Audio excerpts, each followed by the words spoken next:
Okay, we are going to go over how to log into your WordPress website and add a blog post. Recently, we've had some changes with WordPress, so it may look a little different.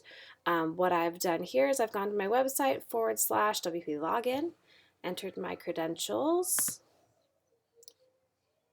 Go ahead and log in. All right, from the home screen, we're going to go over to posts. This is where we will manage all of the blog posts for the website. And here we just have a temporary blog post that we added when we were creating the website. If we want to add a new one, we would go up here to add new.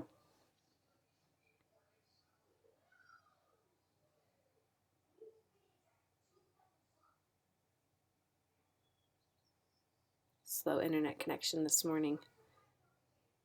All right, and once this pops open, we can edit a few things. Now, we do have our SEO tool enabled here, so we'll see this snippet preview down here, and we can provide some data there after we've written our blog posts or before, whatever your workflow is for the blog post. Adding a title would be your first step. So first step, add title. And then we write away right away. Haha. Okay, so we would add images or text or whatever right here. As you go along, you can add links. There are more options. You can edit some different things in here. What WordPress has done is they've added block sections to this part of the page. So as you're going through and you want to add different things, if you wanted to add like an image, you could go through and add that there. All these different things will start to pop up as you hover over or try to add different information. So you'll notice a couple of different images pop up as you're going through different sections of the website. Okay, so this is going to be a little bit different than what we're used to with the normal WYSIWYG. You can drag things around now, and like I said before, there's a little bit more options as you hover over different sections of this page. Now this is your content area on this side. Over here you can also adjust some settings. So if you wanted to adjust the font, color, any of those things, you could do it over here.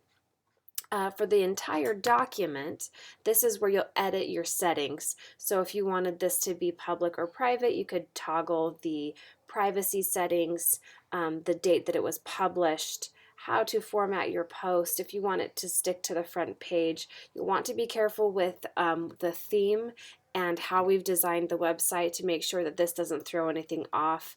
I don't really recommend it unless you're just a blog website. You can also mark it for pending review if you have different authors or editors for your website. You can also change the author. If you have different users on your account, you can toggle this. You can also add or edit categories here. Just click add new, and you can add as many as you want. You can have parent categories, subcategories, and kind of have a hierarchy there. We also have tags that you can utilize. You can just type in separated by commas. Oh goodness. Type it in separated by commas. You can add a featured image here or an excerpt. Also a place for discussion where you can allow or disallow comments, allow pingbacks or trackbacks, and some other settings for the blog post.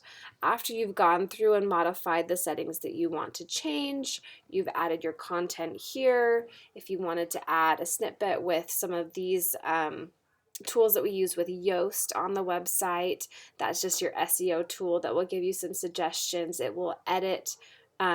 Actually, it won't edit, it will analyze what you've written and tell you if you've written things in too long of sentences or if you want to modify the structure of anything. You can also add keywords and phrases there so that it can track those and see how optimized your content is. Once we're finished with this, we could go ahead and click publish up here in the upper right hand corner. Once we do that, it will give us a URL where we can preview our blog post and go out and actually see it live on the site. You can also always go back through your login and hit post to add or edit any of the posts that are currently on your site. You can also look at their categories and tags over here on the left side. That's just a brief overview of how to add and modify blog posts on your WordPress website using the new structure. I believe it was in November of 2018 was this update, and since then it's just kind of been working out bugs and keeping WordPress updated. So if you have any other questions, please let me know, and as always, you can look at Vallint, VALLINT.com for other helpful information.